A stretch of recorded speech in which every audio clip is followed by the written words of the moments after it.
Bismillahirrahmanirrahim. Assalamualaikum warahmatullahi wabarakatuh. Halo, apa kabar anak-anakku?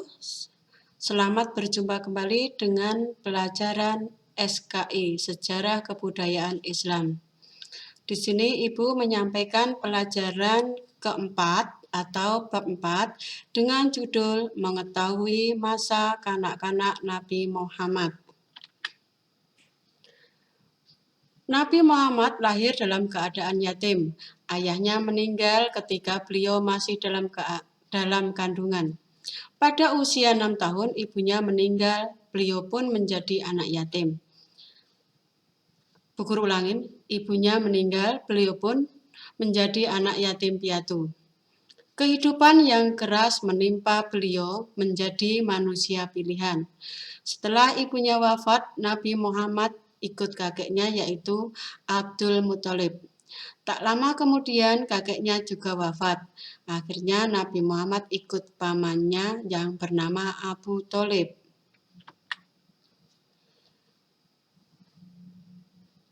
Cerita tentang kelahiran Nabi Muhammad atau kelahiran Nabi Muhammad.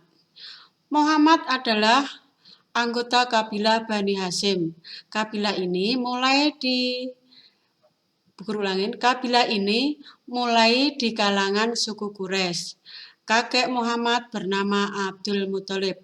Sebagai kepala suku Quraisy, beliau memegang jabatan sebagai sikoyah atau pengawas sumur Zam-Zam.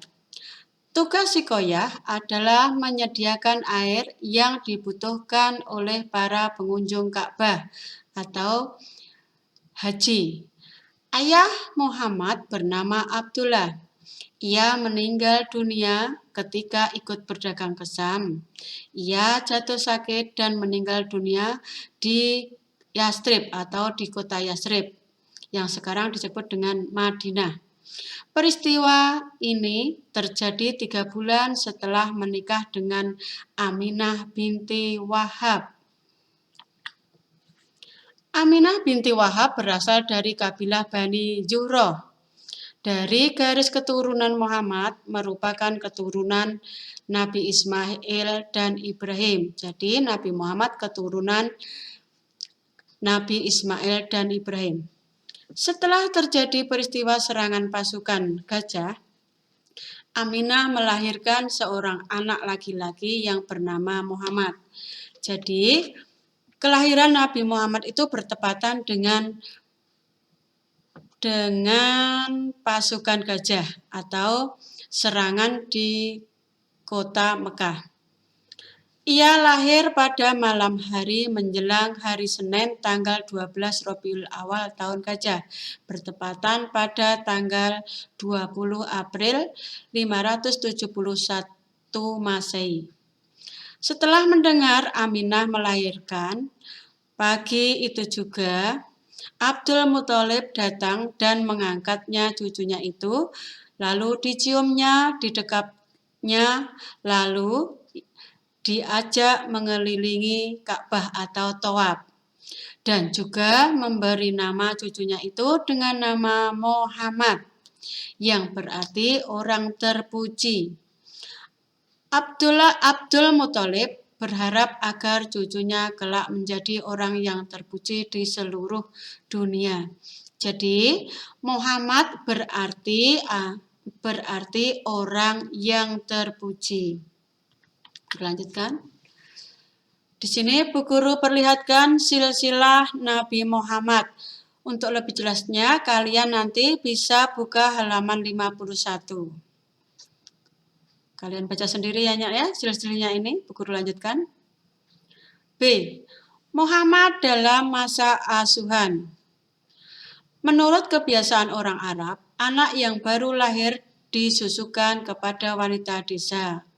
Karena jadi pada zaman dahulu sebelum pra-Islam, bayi lahir itu disusukan ke daerah pedesaan yang mempunyai alasan atau diinginkan atau berharap agar 1. Udara di desa bersih, baik untuk membantu pertumbuhan anak. 2. Pergaulan masyarakat desa juga sangat baik. 3. Agar anak dapat tumbuh sehat dan memiliki sopan santun. 4. Anak agar lebih fasih berbahasa Arab. Jadi pada zaman dahulu anak yang baru lahir di kota Mekah itu selalu disusukan ke pedesaan. Guru lanjutkan. Wanita desa yang menyusui Muhammad bernama Halimah binti Abi Duaib As-Sa'diyah. Jadi Muhammad disusukan oleh wanita yang bernama Halimah atau Halimah binti Abi Duaib As-Sa'diyah. Perempuan itu atau wanita itu berasal dari desa Sa'ad yang terletak kira-kira 60 km dari Mekah dan dekat dengan kota Thaif. Suami Halimah bernama Haris. Halimah dan Haris atau mereka mempunyai anak yang bernama Dimrah. Lanjutkan. Walaupun Muhammad anak orang miskin dan anak yatim, Halimah merasa tertarik untuk mengasuh anak itu atau mengasuh Muhammad. Kenapa? Karena anak itu memiliki wajah yang berseri-seri serta pandangan yang tajam. Halimah mengambil Aminah mengambil Muhammad. Halimah mengambil Muhammad dan Aminah ibunya dan Abdul Muthalib kakeknya pun melepaskan dengan senang hati. Dengan mengasuh Muhammad, Halimah berharap agar Tuhan memberkati seluruh keluarga Halimah atau keluarga Halimah sekeluarga.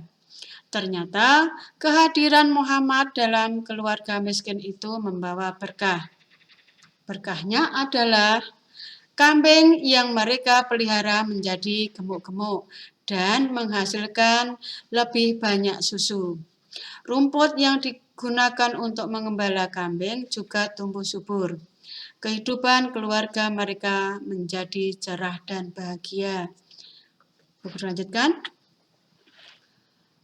Dalam masa kanak-kanak, Muhammad telah menunjukkan tanda-tanda kenabian.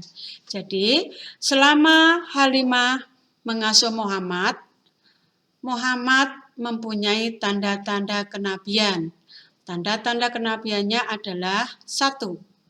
Pada usia 5 bulan sudah pandai berjalan. 2. Pada usia 9 bulan sudah bisa berbicara.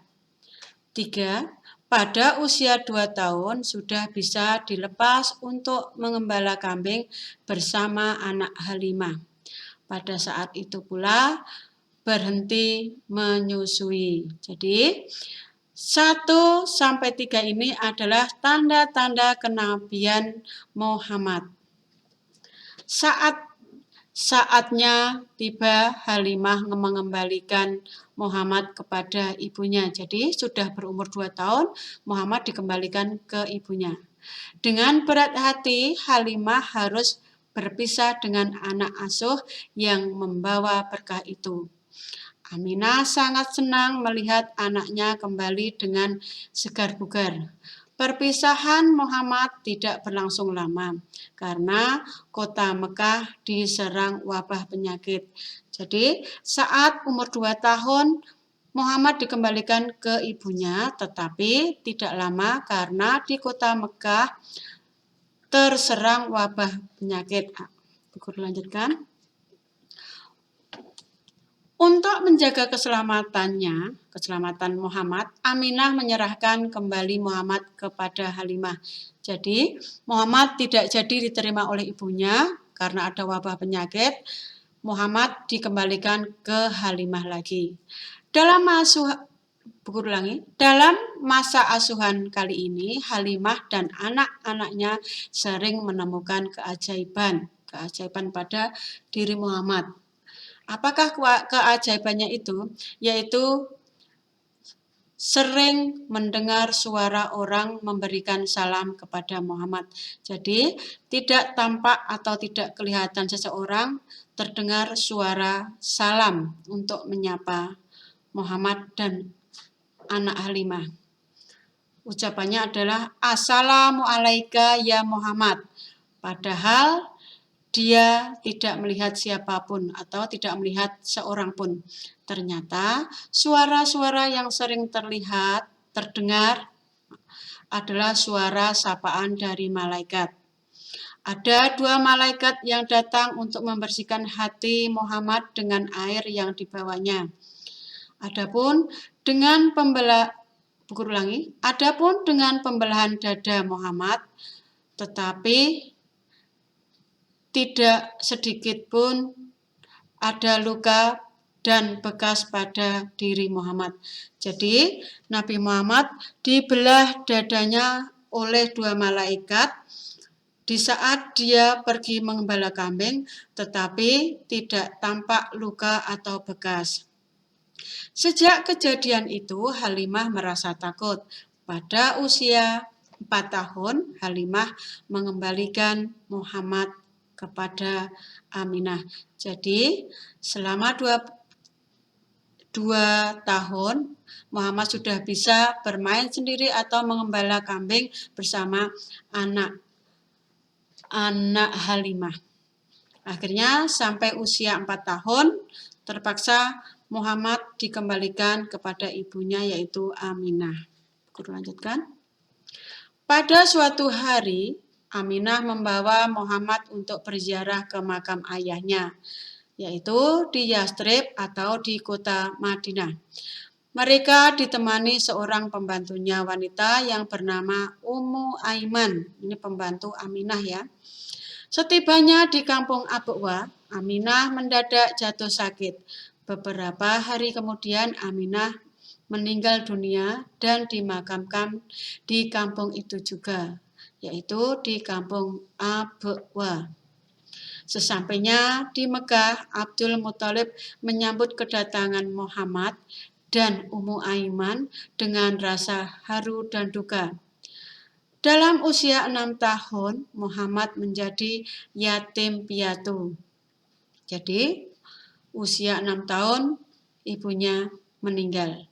Kemudian Muhammad diasuh oleh kakeknya yang bernama Abdul Muthalib. Muhammad diasuh kakeknya selama 2 tahun. 2 tahun kemudian kakeknya meninggal karena sakit tua. Sebagai ganti atau pengganti kakeknya, Muhammad diasuh oleh Abu Thalib, yaitu paman Nabi Muhammad. Di antara paman-pamannya hanya Abu Thalib yang menyerupai kakeknya. Walaupun miskin, ia sangat disegani dan dihormati oleh masyarakat suku Quraisy. Sampai di sini cerita masa kecil Nabi Muhammad. Bu Guru akhiri. Sekian, selamat belajar atau selamat menyimak dan mengerjakan tugas. Nah, tugasnya nanti Bu Guru kirim lewat link. Sekali lagi, selamat belajar dan mengerjakan tugas. Semoga berhasil dan sukses selalu. Jangan lupa jaga kebersihan, jaga kesehatan, jaga sholat 5 waktunya, dan jangan lupa membantu orang tua. Tetap semangat, salam sehat. Assalamualaikum warahmatullahi wabarakatuh.